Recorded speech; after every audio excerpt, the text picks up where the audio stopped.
요나서 1장 1절에서 16절까지 말씀입니다. 여호와의 말씀이 암미떼의 아들 요나에게 임하니라 이르시되 너는 일어나 저 큰 성읍 니느웨로 가서 그것을 향하여 외치라. 그 악독이 내 앞에 상달되었음이니라 하시니라. 그러나 요나가 여호와의 얼굴을 피하려고 일어나 다시스로 도망을 하여 욥바로 내려갔더니 마침 다시스로 가려는 뱃삭스를 주고 다시스로 가는 배를 만난지라. 여호와의 얼굴을 피하여 그들과 함께 다시스로 가려고 뱃삭스를 주고 배에 올랐더라. 여호와께서 큰 바람을 바다 위에 내리심에 바다 가운데에 큰 폭풍이 일어나 배가 거의 깨지게 된지라. 사공들이 두려워하여 각각 자기의 신을 부르고 또 배를 가볍게 하려고 그 가운데 물건들을 바다에 던지니라. 그러나 요나는 배 밑층에 내려가서 누워 깊이 잠이 든지라. 선장이 그에 가서 이르되 자는 자여 어찌함이냐. 일어나서 내 하나님께 구하라. 혹시 하나님이 우리를 생각하사 망하지 아니하게 하시리라 하니라. 그들이 서로 이르되 자 우리가 제비를 뽑아 이 재앙이 누구로 말미암아 우리에게 임하였나 알아보자 하고 곧 제비를 뽑으니 제비가 요나에게 뽑힌지라.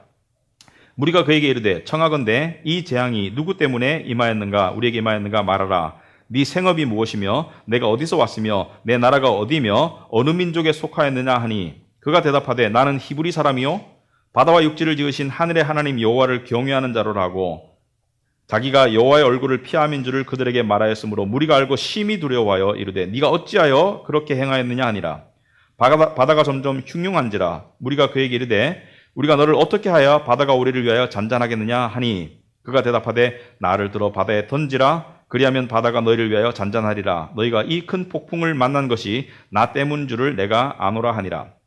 그러나 그 사람들이 힘써 노를 저어 배를 육지에 돌리고자 하다가 바다가 그들을 향하여 점점 더 흉흉함으로 능히 못한지라. 우리가 여호와께 부르짖어 이르되 여호와여 구하고 구하오니 이 사람의 생명 때문에 우리를 멸망시키지 마옵소서. 무죄한 피를 우리에게 돌리지 마옵소서. 주 여호와께서는 주의 뜻대로 행하심이니이다 하고 요나를 들어 바다에 던짐에 바다가 뛰노는 것이 곧 그친지라. 그 사람들이 여호와를 크게 두려워하여 여호와께 제물을 드리고 서원을 하였더라. 아멘. 우리 앉으시기 바랍니다. 네, 기도하도록 하겠습니다. 아버지 하나님, 오늘도 하나님의 거룩하신 말씀을 우리에게 주실 줄 믿습니다.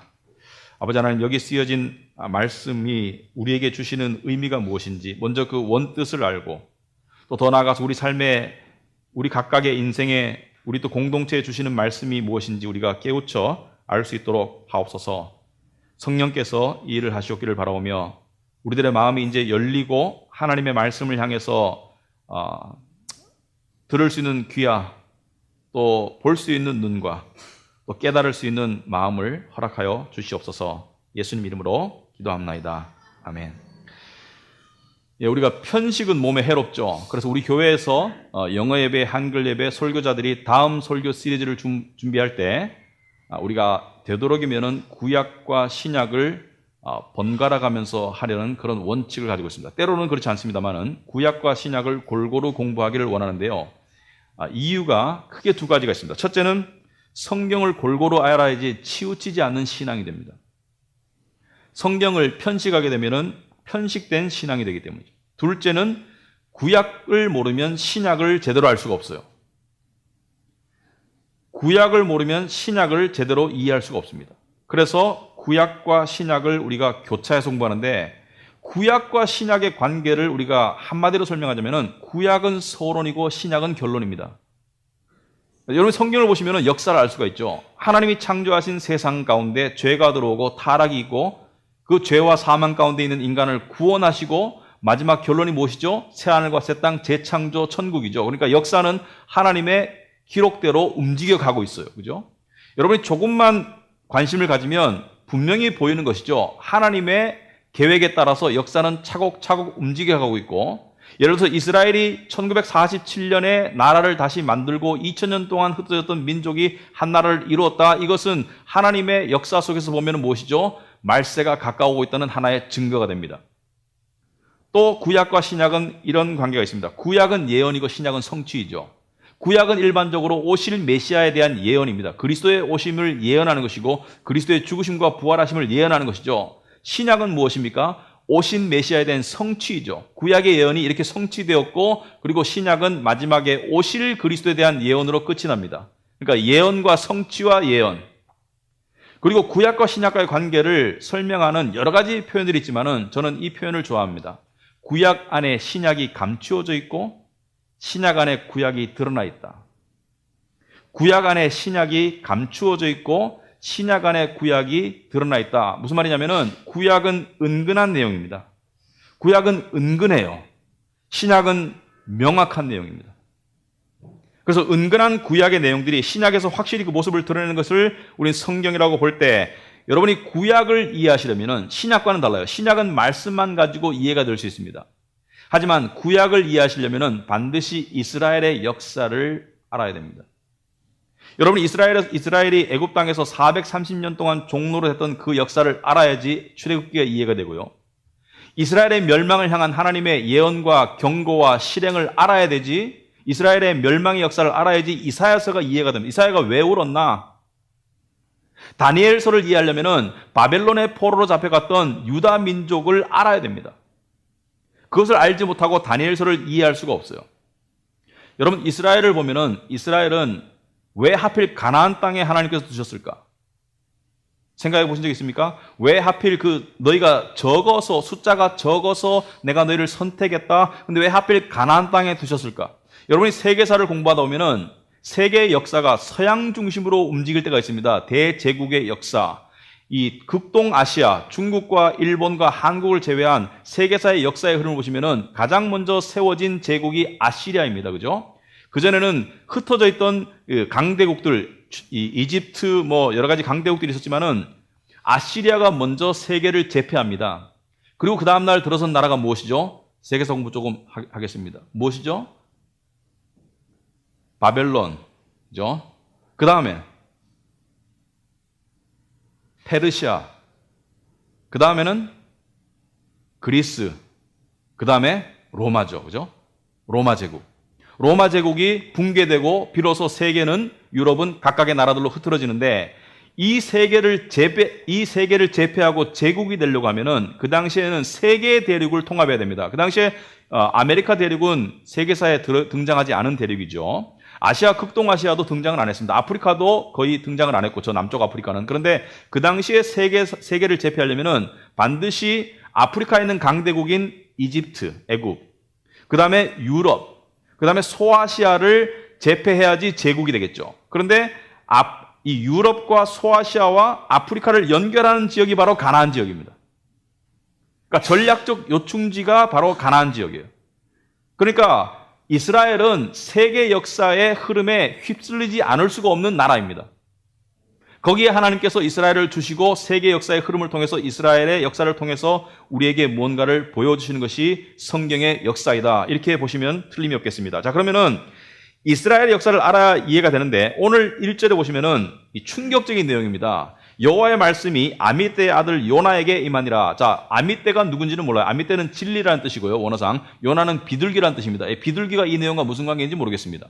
아무튼 간에 요나는 비둘기라는 뜻인데 여호와의 말씀이 요나에게 임했는데 요나는 무엇입니까? 선지자. 선지자는 하나님의 말씀을 맡은 자, 하나님과 직통하는 자, 그러므로 하나님의 명령을 받고 지키는 자. 그래서 하나님께서 말씀하십니다. 너는 일어나서 요나야 이스라엘의 선지자 너는 일어나서 저 큰 성읍 니느웨로 가거라. 니느웨는 그 당시에 세계에서 가장 큰 도시로 추정됩니다. 나중에 4장 끝에 보면은 12만 명 정도 살고 있는 거대 도시죠. 그 당시 고대 사회에서 니느웨로 가서 무엇을 하라는 거예요? 외쳐라. 무엇을 외치라는 것입니까? 그 악독이 내 앞에 상달되었음이니라. 무슨 말이냐면은 그들의 악함과 그들의 음란함이 내 앞에 이르렀기 때문에 그들이 회개할 수 있는 회개의 메시지를 전해서 회개해서 그 하나님의 벌을 피하고 구원을 얻도록 하라. 하나님의 분명한 뜻이 요나에게 전달되었습니다. 직접. 어디로 가서? 구체적으로 니느웨로 가서. 무엇을 하라? 회개의 메시지를 전파하라. 목적은 그들이 회개하고 구원을 받을 수 있도록. 자, 그런데 그 3절에 놀라운 광경이 일어납니다. 요나가 여호와의 얼굴을 피하려고 일어나 다시스로 도망을 하여 욥바로 내려갔더니 마침 다시스로 가는 배를 만난지라. 여호와의 얼굴을 피하여 그들과 함께 다시스로 가려고 뱃삭스를 주고 배에 올랐더라. 여기 보면은 여호와의 얼굴을 피하려고라는 말이 2번 나옵니다. 무슨 말입니까? 요나는 여호와의 명령을 싫어했어요.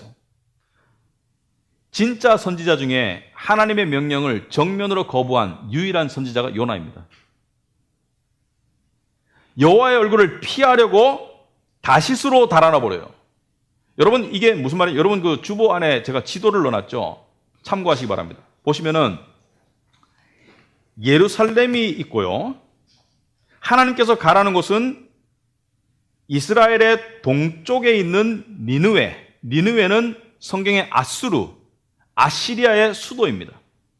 아시리아의 수도 니느웨로 가라고 하는데, 요나는 지금 욥바는 예루살렘에서 약 55km 떨어진 지중해에 있는 항구입니다. 이스라엘 땅은 아니에요. 여기서 다시스는 완전히 반대 방향이에요. 하나님은 동쪽으로 가는데 요나는 서쪽의 끝, 그 당시 항해의 끝인 스페인 지역으로 탈출을 하는 거죠. 왜 그랬을까요? 왜 요나는 탈출을 하려는 것일까요? 하나님의 명령을 정면으로 거역하는 것은 죽음을 자초하는 일입니다. 그런데 니느웨로 가라는데 왜 요나는 다시스로 도망을 갔는가? 이것을 이해하지 못하면 요나서를 이해할 수가 없어요. 처음부터 요나서를 이해할 수가 없습니다. 그러면 이 말씀을 이해하려면 이스라엘의 역사를 알아야 되겠죠. 왜 요나는 니느웨로 가지 않았는가? 왜 요나는 아시리아의 수도인 니느웨로 가지 않았는가? 여러분, 그것을 위해서 제가 또 도표를 하나, 간략한 도표를 드렸는데요. 보시면은 이스라엘의 역사가 이렇게 됩니다.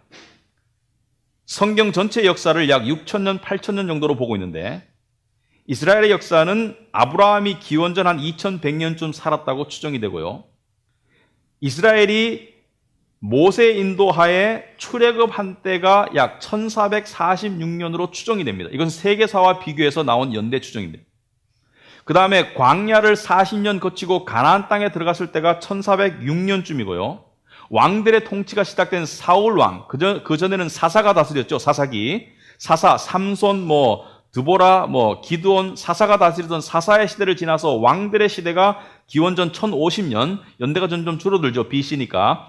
사울이 40년 통치하고 1010년에 왕권을 다윗 왕이 물려받아서 다시 40년을 통치하고 970년에 그 유명한 솔로몬이 물려받았으나 솔로몬이 하나님 앞에 올바로 행하지 않았기 때문에 하나님께서 아들 때 나라를 반으로 찢으리라 예언하셨어요. 그래서 솔로몬의 아들인 르호보암 때 왕국이 930년에 분열됩니다. 북쪽 이스라엘과 남쪽 유다로, 북쪽의 10지파와 남쪽의 유다를 비롯한 지파를 통해서 분열되죠. 그래서 북쪽 이스라엘, 남쪽 유다의 두 나라가 됩니다. 여러분, 이스라엘의 역사를 보시면은 한 가지 궁금한 게 있죠. 우리나라와 상당히 흡사한 점이 있습니다.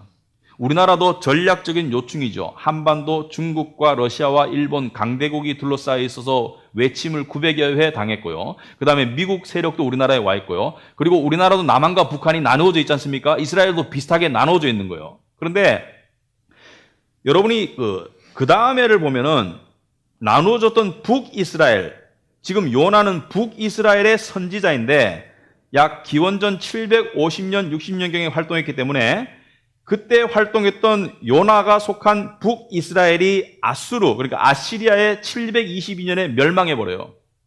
이 멸망 전에도 수많은 전쟁과 외침이 있었습니다.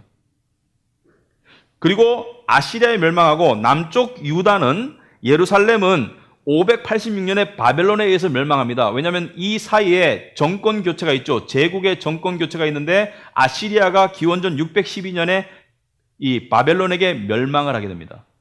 그러니까 바벨론이 아시리아를 잡아먹고 유다를 잡아먹고 이렇게 된 것이죠. 이때부터 북쪽 이스라엘과 남쪽 유다는 아시리아, 그러니까 바벨론의 이 지배하에 있다가 그 다음에 페르시아, 그리스, 로마 시대에 예수님이 오시죠, 그죠? 자, 그렇다면은 아시리아와 이스라엘의 관계는 어떤 관계인가요? 앙숙 관계이죠. 수많은 전쟁을 치르렀고 영토를 빼앗겼고 빼앗았고 그 다음에 결국은 아시리아에 의해서 이스라엘이 멸망하기 때문에 이스라엘에게 아시리아는 한국에게 일본과 같습니다. 거의 흡사합니다. 니느웨에게 하신 말씀은, 요나에게 하신 말씀은, 요나야 동경에 가서 복음을 전해라. 동경에 가서 복음을 전해라.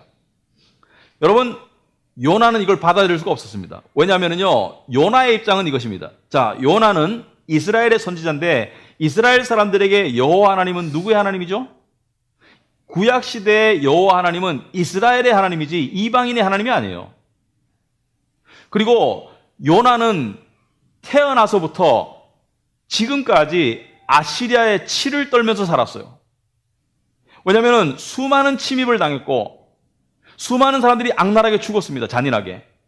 그래서 아시리아를 두려워하면서도 미워할 수밖에 없는 그런 이스라엘인이었고 또 나아가서 아시리아 사람들이 악명이 높았어요. 여러분 구약 말씀 중에 나훔이라는 선지자서가 있습니다. 나훔은 니느웨의 멸망에 관한 하나님의 경고와 예언이 나훔입니다. 나훔에 보면은 니느웨가 멸망할 것이라고 하나님이 예언하셨고요. 나훔서 3장에 보면은 이 니느웨, 아시리아의 수도인 니느웨가 얼마나 악랄한 나라인지를 기술했는데 전쟁광이에요. 사람 죽이는 것을 취미로 삼았던 사람들이에요. 그리고 음란한 사람들이에요. 그러니까 이 강대상에서 이야기할 수 없는 그 정도 수준의 삶을 살았던 사람입니다. 민족이.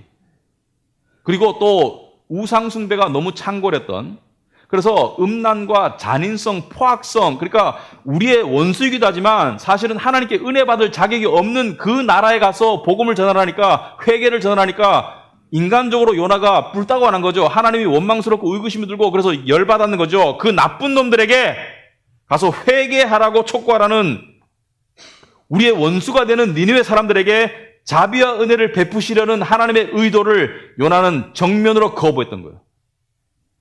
인간적으로 이해가 됩니다. 잘했다는 것이 아니라. 그래서 하나님의 명령을 듣자마자 자기의 목숨을 걸고 도망을 합니다. 욥바로 내려가가지고 배 타고 그냥 떠나버려요. 하나님이 하시고자 하는 일이 마음에 안 들 뿐만 아니라 그 일에 동참할 마음이 조금도 없는 것이죠. 하나님도 이것을 아셨죠. 그래서 그 길을 막습니다. 4절에 보니까 여호와께서 큰 바람을 바다 위에 내리심에 바다 가운데 큰 폭풍이 일어나 배가 거의 깨지게 된지라. 여러분, 지중해를 항해하던 이 배가, 여러분 선원들이 가장 두려워하는 게 뭐죠? 선원들이 가장 두려워하는 것은 우리가 일반적으로 가장 두려워하는 것입니다. 사람들에게 당신이 만약에 죽게 된다면 가장 무서운 죽음이 무엇인가? 1위가 무엇이죠? 바다에 빠져 죽는 거예요. 굉장히 공포스럽죠. 차가운 바다에 망망대해 육지가 보이지 않는 곳에 빠져 죽는 거 굉장히 공포스럽습니다. 그것도 밤에 일어난다면. 선원들은 이 바다에 빠져 죽는 게 가장 무서운데 지금 빠져 죽을 상황이 생긴 거예요. 자, 그래서 선원들이 지금 5절에 보니까 사공들이 두려워요. 각각 자기의 신을 부르고 또 배를 가볍게 하려고 그 가운데 물건들을 바다에 던지느라. 이게 두 번째 나오는 물건을 바다에 던지는 건 상식이죠. 배가 가라앉으려고 할 때 무거운 물건들을 막 값진 거 따질 거 없이 다 던져버립니다. 식량도 어떤 때는 던져버려요. 왜? 배가 안 가라앉아야 되니까. 그런데 상식적인 일을 하기 전에 사공들이 먼저 한 게 무엇입니까? 각각 자기의 신을 불렀다. 여러분, 고대 사회는 무신론자는 없습니다. 무신론자는 정신병자예요. 다 유신론자인데 한 사람이 여러 신을 섬겼습니다. 개인적으로 믿는 신, 집안이 믿는 신, 민족이 믿는 신, 여러 신들을 섬겼습니다. 그러니까 각각 자기의 신들을 불렀다는 것은 이 선원들이 섬기고 있는 신의 종류가 달랐는데 자기가 믿는 신들을 다 불러본 거죠. 그 중에 하나만 맞으면 되는 거예요. 이 폭풍을 가라앉게 해줄 신을 불렀는데 그때 요나는 배 밑층에 내려가서 누워 깊이 잠이 들었더라. 이건 뭘 말합니까? 요나가 무디다는 것을 말하는 것이 아니라, 여러분 선지자쯤 되면은 상식적으로 뭐 산속 토굴에 숨든지 도시를 활보하든지 하나님이 다 보신다는 건 알지만 우리도 때로는 하나님 꼴 보기 싫다고, 죄송합니다. 실언했습니다. 하나님 보기 싫다고 이불 뒤집었을 때 있죠. 마치 이불 뒤집었으면 하나님 안 보이는 것처럼 귀엽죠, 그죠? 배 밑에 내려가가지고 하나님 안 볼 거야. 하나님 얼굴을 피해서 배 밑에 내려가지고 잔다는 것은 뭐죠? 현실 부정. 여러분, 현실을 다 내려놓고 하면 잠이 와요. 현실을 부정하면 잠이 옵니다. 여러분, 사람이 고민이 어느 정도 될 때는 잠이 안 와요. 근데 고민이 끝까지 가가지고 에라이 모르겠다 팽개치면 잠이 와요. 그 경지에 간 거예요. 잠이 들었어요. 자, 선장이 지금 선원들이 혼비백산해가지고 지금 죽을까봐 난린데 지금 밑에 손님이 하나 누워 잔다는 이야기를 들은 겁니다. 기가 막힌 거죠. 그래서 6절에 보니까 그에게 가는 거예요. 요나에 가가지고, 야, 너는 어떻게 지금 잠을 자고 있냐? 너도 일어나가지고 어떻게 하는 거예요? 너도 네 하나님께 구하라. 여기서 네 하나님이라는 것은 이 선장이나 선원들이 여호와 하나님을 알아서가 아닙니다. 너도 믿는 신이 있을 거니까 분명히 모든 사람들이 신을 믿으니까 너도 네 신에게 구해라. 혹시 그 네가 믿는 하나님이 우리를 생각하사 망하지 아니하게 하시리라 하니라. 무슨 말입니까? 확률적으로 각각의 신을 부르다 보면은 그 중에 하나라도 들어주면 되지 않느냐? 자, 먹히지가 않죠. 그래서 어떻게 합니까? 제비 뽑기. 여러분, 제비 뽑기가 무엇이냐면은 사도행전 1장에 보면은 사도를 뽑을 때 제비를 뽑았어요. 제비 뽑기는 신의 뜻을 인간이 조작 없이 신의 뜻을 구할 때 고대 사람들이 즐겨했던 방법입니다. 옛날에 제비는 오늘날 같은 주사위 같은 건데요. 특징, 요즘은 육면체 주사위지만 옛날에는 납작한 주사위 앞면과 뒷면이 있어요. 근데 앞면은 밝은 면이고 뒷면은 어두운 면입니다. 두 개의 제비를 던져서 둘 다 밝은 면이 나오면 yes, 둘 다 어두운 면이 나오면 no. 하나가 엇갈려 나오면 다시 던져 이렇게 되는 것이죠. 자, 그래서 7절 보니까 그들이 서로 이르되 자, 우리가 제비를 뽑아 이 재앙이 누구로 말미암아 우리에게 임하였나 알아보자 하고 곧 제비를 뽑으니 제비가 요나에게 뽑힌지라. 무슨 뜻입니까? 이 재앙이 지금 누구 때문이냐? 누구 때문인지를 알아야지, 문제를 알아야지 해결의 실마리가 있으니까 누구 때문인지를 알아야 되겠죠. 그런데 제비가 요나에게 뽑혔어요. 무리가 그에게 이르되 청하건대 이 재앙이 누구 때문에 임하였는가 말하라. 무슨 말입니까? 너 때문에 일어난 일이니? 너는 생업이 뭐냐? 너는 뭐 하는 놈이냐? 너는 어디서 왔냐?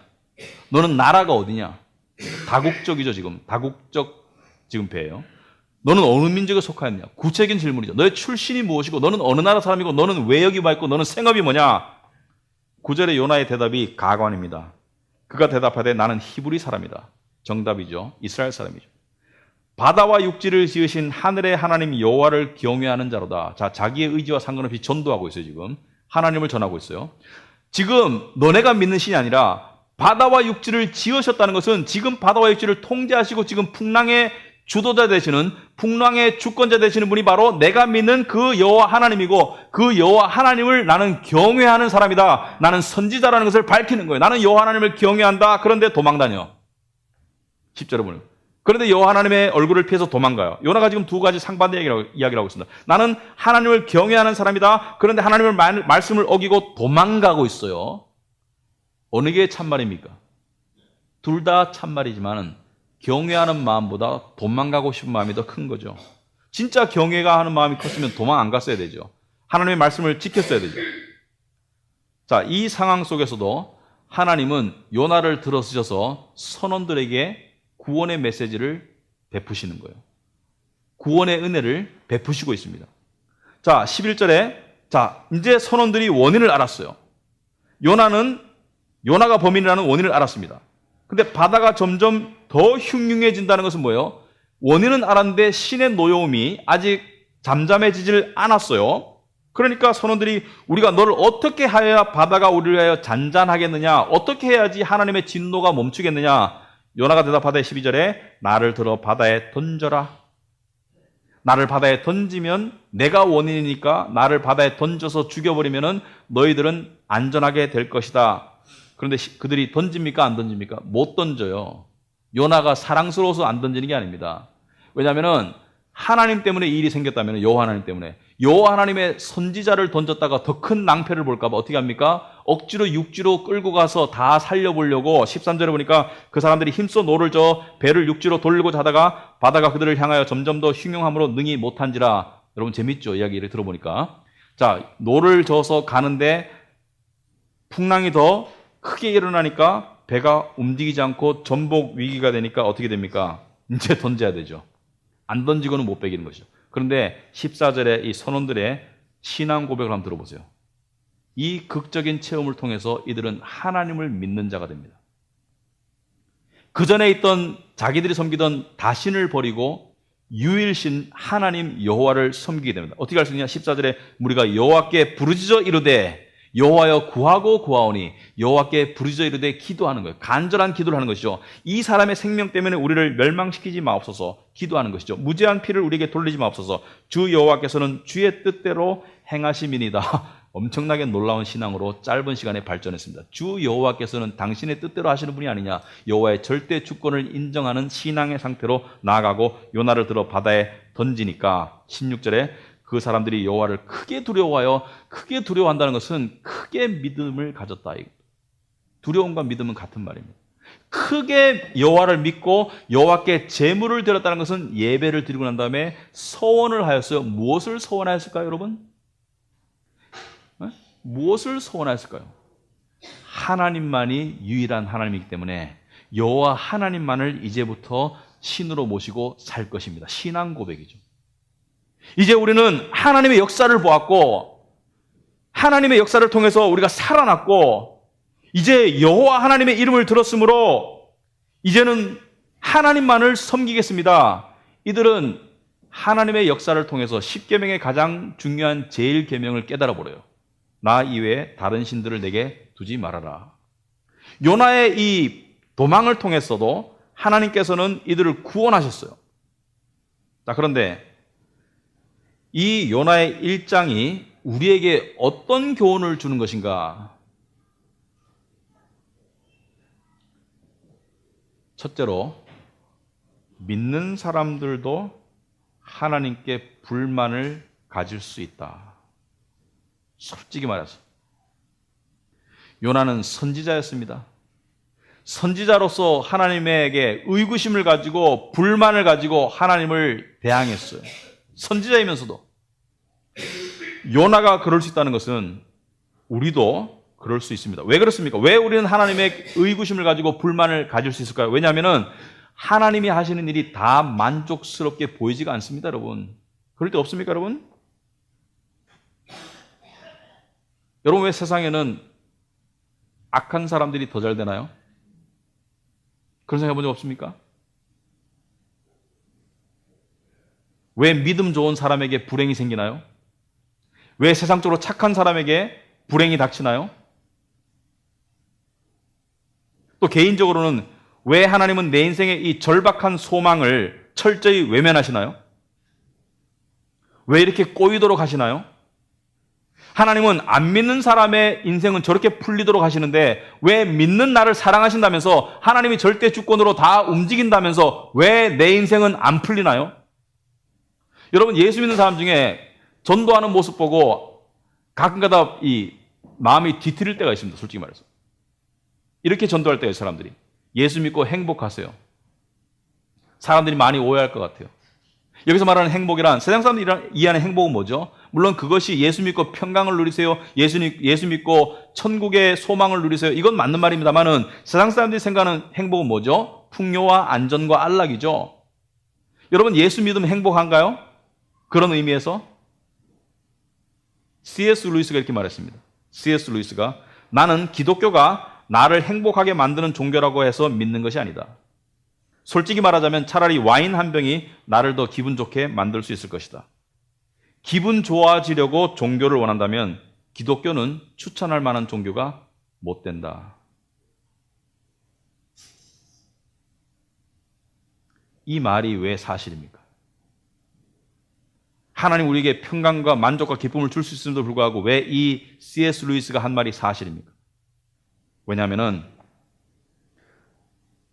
하나님이 우리를 가장 사랑하신다면 우리에게 가장 큰 만족을 주셔야 되는데 하나님은 때때로 또 자주 우리를 황당하게 실망시키기 때문에 정말 황당하게 실망시켰어요. 이것만은 꼭 들어달라는 절실한 기도를 하나님은 안 들어주실 때가 있고요. 이런 일만은 절대로 일어나지 말도록 해달라는 기도는 거꾸로 들어주시죠. 우린 이럴 때 아주 혼란스럽습니다. 믿음이 송두리째 흔들립니다. 우리가 큰 이해할 수 없는 불행과 고난을 닥칠 때 우리의 마음은 즉각적으로 하나님을 향하게 됩니다. 하나님, 왜 이러시나요? 요나가 똑같은 거예요. 요나의 딜레마가 이것입니다. 하나님, 제가 봐서는 하나님 하실 일은 이것밖에 없습니다. 저들을 쳐부숴서 저들을 멸망시켜 주시는 것이 하나님이 하실 일이지 저들에게 사랑의 메시지를 전하라고요? 요나의 부모가 그들에게 죽었을 수도 있고요. 요나의 가족이 그들에게 죽었을 수도 있습니다. 아시리아의 침공으로 이스라엘 많은 사람들이 죽었었거든요. 아니, 그들을 살려주라고요? 그들에게 은혜를 전하라고요? 아니요.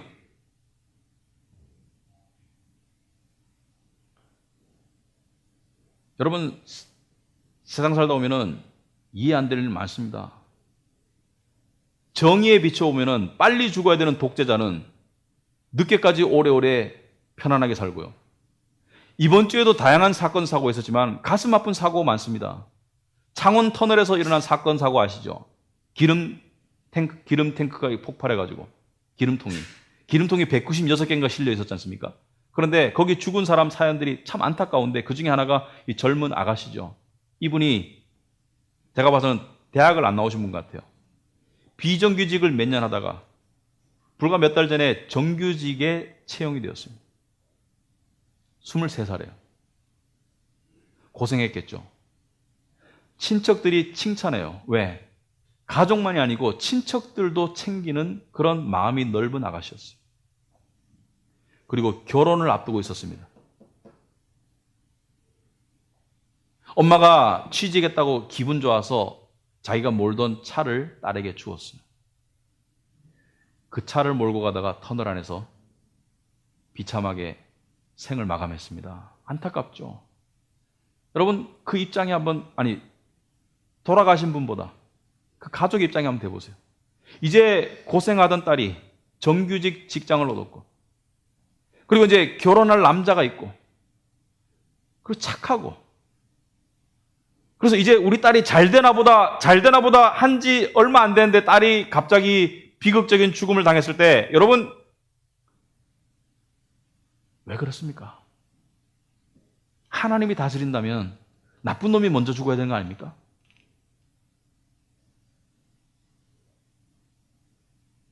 세상에는 하나님의 원리도 존재합니다. 그래서 정의가 이길 때가 있어요. 하나님의 원리가 존재하기 때문에 착한 사람이, 선한 사람이 더 행복하게 살 수도 있습니다. 하지만 세상에는 사탄 마귀의 죄악의 원리도 존재합니다. 하나님의 선하신 하나님의 원리를 거스르는 사탄 마귀의 죄의 원리도 존재합니다. 무슨 말이냐? 우린 망가진 세상에 살고 있어요. 여러분, 전쟁 나서 총알이 쏟아질 때 총알이 예수 믿는 사람 피해서 쏟아질까요? 한번 생각해 보시기 바랍니다. 상식적으로. 요즘 젊은 사람들이 굉장히 힘든 시대를 살고 있습니다. 정말 안타까워요. 직장 들어가기가 정말 낙타가 바늘구멍 들어가기보다 힘든 시대를 살고 있고요. 많은 스펙과 능력을 갖췄음에도 불구하고 취직이 안 되는 분이 참 많은데 난 크리스천만 취직이 안 됩니까? 중병과 교통사고가 믿는 사람만 피해갑니까? 현실이 그렇지 않습니다. 때로는 착한 사람도, 때로는 심지어 믿음 좋은 사람도 불행히 피해가지 않습니다. 왜 그렇습니까? 물론 우리의 종착역은 천국이라는 것을 믿어라. 종착역은 천국이지 않느냐. 하지만 그래도 의문이 풀리지 않습니다. 이 안에 나한테 일어나고 있는 이 일의 설명을 듣고 싶어요. 하나님으로부터. 그 인간의 신앙인의 본능입니다. 제가 서투른 설명 하나만 드리겠습니다. 여러분, 우리는 하나님이 하시는 일을 다 이해할 수 없지만 그 일을 조금이라도 이해하려면 우리는 나의 작은 세상을 벗어나서 하나님이 하시는 큰 세상을 바라볼 줄 알아야 합니다. 무슨 말이냐면 인간은 내 인생에 일어나는, 내 삶에 일어나는 작은 사건, 사고들, 좋은 일들, 안 좋은 일들, 그것이 세상 전체에서 가장 중요한 일이라고 생각하지만은 객관적으로 봤을 때 세상에서 가장 중요한 일은 하나님이 이루어 가시는 구원의 역사입니다. 그죠?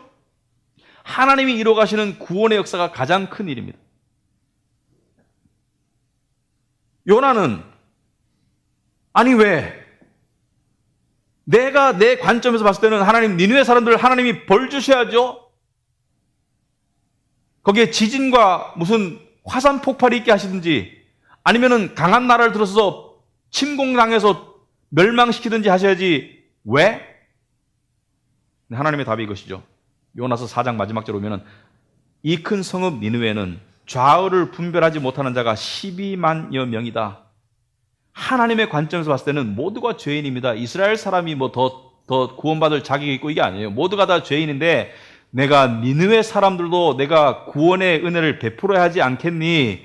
큰 그림 속에서 바라보아라. 하나님은 우리의 작은 세상에 갇혀 계신 분이 아니다. 이 말은 우리의 작은 인생 속에서 일어나는 일들에 하나님이 관심이 없다는 것이 아닙니다. 오해하지 마세요. 하나님은 우리의 작은 신음소리도 들으시고 우리의 작은 기도도 응답하시는 분이지만 하나님은 우리가 우리의 작은 세상에서 갇혀서 작은 문제에만 집착하는 상태를 벗어나기를 원하세요.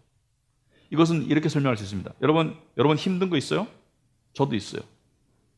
근데 힘든 거 느낄 때 여러분 이럴 때 있습니다. 그 힘든 것이 너무 생생하게 나를 짓누를 때 엄청 힘들다가 잠깐 그 힘든 것을 잊어버릴 때가 있습니다. 망각하는 순간에 편해질 때가 있어요, 마음이. 마음이 편하네? 그 생각을 좀 덜 하고 있는 거예요. 그럴 때 있지 않습니까? 그래서 우리는 힘든 일이 있을 때 계속 힘들진 않아요. 힘들다가 좀 덜 힘들다가, 힘들다가 덜 힘들다가. 여러분의 손에 가시가 박혔어요. 그 가시를 바라보고 계속 짓누르거나 고민하면 가시가 따갑습니다. 그런데 가시 박힌 손으로 정말 감동적인 영화를 보고 있으면 영화에 몰입해서 가시 박힌 게 잊혀지죠.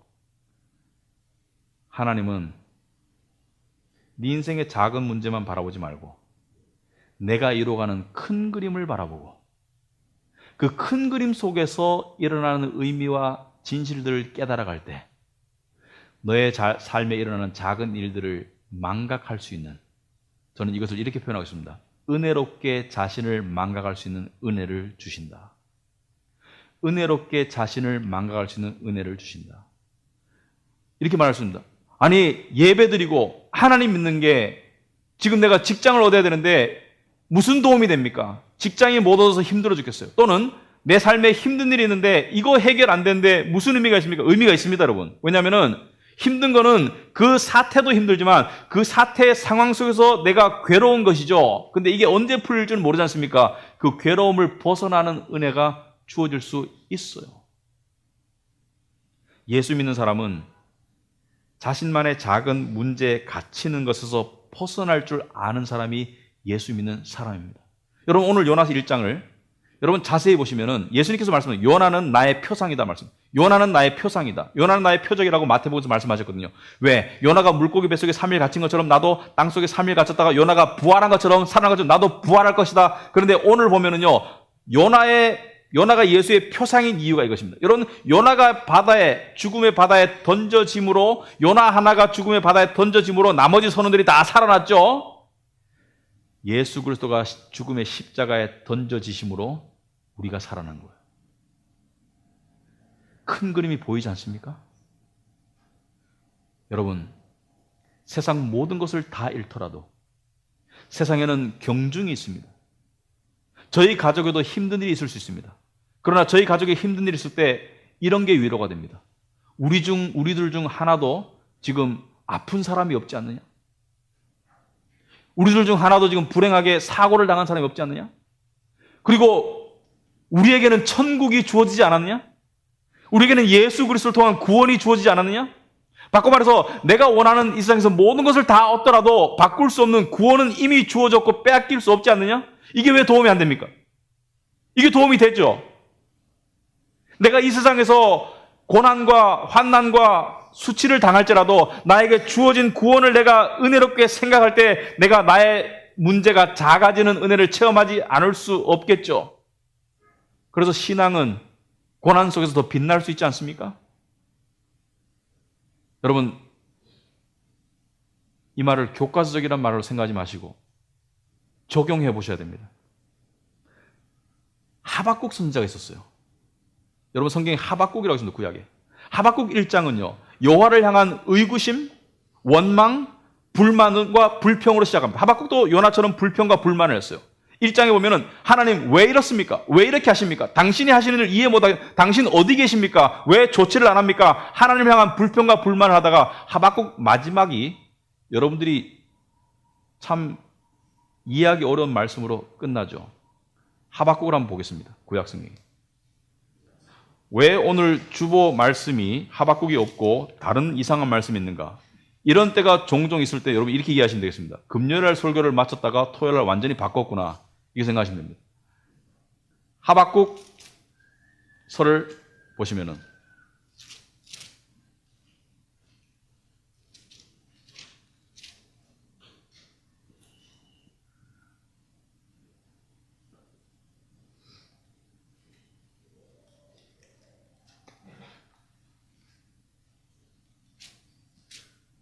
하박국 3장 마지막에 보시면은 17절 18절을 보시면은 비록 무화과 나무가 무성하지 못하며 포도나무에 열매가 없으며 감람나무에 소출이 없으며 밭에 먹을 것이 없으며 우리의 양이 없으며 외양간에 소가 없을지라도, 이게 무슨 말입니까? 한마디로 말하면 되는 일 한 개도 없네. 무화과 나무가 무성하지 못하며 포도나무에 열매가 없어요. 감람나무에도 소출이 없어요. 밭에 먹을 것이 없어요. 우리의 양이 없어요. 외양간에 소가 없어요. 되는 일 한 개도 없는 거야. 되는 일 한 개도 없는데 나는 여호와로 말미암아 즐거워하며 나의 구원의 하나님으로 말미암아 기뻐하리로다. 여러분, 이게 어떻게 가능했을까요? 앞에는 1장에는 불평과 불만과 의구심이 강했는데 지금은 되는 게 한 개도 없는데 나는 여호와로 말미암아 어떻게 기뻐할 수 있을까요? 왜 그럴까요? 왜 그렇습니까? 19절에 답이 있습니다. 주 여호와는 나의 힘이시라. 나의 발을 사슴과 같게 하사 나를 나의 높은 곳으로 다니게 하시니라. 여기에 높은 곳에 힌트가 있습니다. 높은 곳 무슨 말이냐면은 내가 내 세상에 갇혀서 내 개인적인 주관적인 인간적인 관점으로만 바라봤을 때는 불평과 불만투성이었는데 하나님의 경지에 올라가서 하나님의 깊은 심령으로 세상을 바라보니까 깨달아진 거예요. 이해가 된 겁니다. 하나님이 이것을 통해서 일을 그르치는 것이 아니라 오히려 내가 상상할 수 없는 놀라운 역사를 이루어 가시고 있고 그것은 나에게 엄청난 복이구나. 그러니까 현실을 내가 담보 잡혀도 하나님을 믿을 수 있다는 믿음이 생긴 거예요. 현실의 고난과 현실의 불만과 현실의 불안과 현실의 이 불공평함을 내가 다 감수하고라도 내가 극복할 수 있는 이유가 주어진 것입니다. 여러분 삶 가운데 하나님을 향한 의구심 또는 불만 또는 원망까지 있을 수 있는 이슈가 있을 수 있습니다. 그런데 그럼에도 불구하고 하나님의 깊은 뜻을 깨달으면 그 문제가 해결될 수 있는데 그것은 제가 할 수 없습니다. 여러분이 하나님과 씨름하셔야 됩니다. 하나님, 제 인생에 왜 이런 일이 일어났나요? 씨름하셔야 됩니다. 그래서 하나님께 응답을 받아야 됩니다. 그 문제가 해결되는 응답도 중요하지만 더 중요한 것은 그 문제의 의미에 대한 응답을 반드시 받아야 됩니다. 경제적인 어려움이 왜 생겼습니까? 건강의 문제가 왜 생겼습니까? 자녀의 문제가 왜 생겼습니까? 가족의 문제가 왜 생겼습니까? 그 문제만 해결하는 것이 응답이 아닙니다. 그 문제가 해결되는 것보다 더 중요한 것은 그 안에 담겨있는 하나님의 뜻을 발견하는 것, 그것을 100% 이해 못해도 좋아요. 1%, 2%만 이해해도 여러분 나머지는 그냥 믿을게요. 나머지는 그냥 믿을게요. 그렇게 될 수가 있을 것입니다. 오늘날 우리 시대에 참 필요한 내용입니다. 왜? 어렵지 않은 사람이 없어요. 이 시대를 살아가는 사람들이 참 힘들게 세상을 살아가고 있다고 합니다. 그런 속에서 하나님과 씨름하시기 바랍니다. 말씀과 기도 가운데 그 씨름이라는 것은 여러분의 진솔한 고백이 출발점입니다. 불만과 의구심을 진솔하게 표현하는 것이 출발점입니다.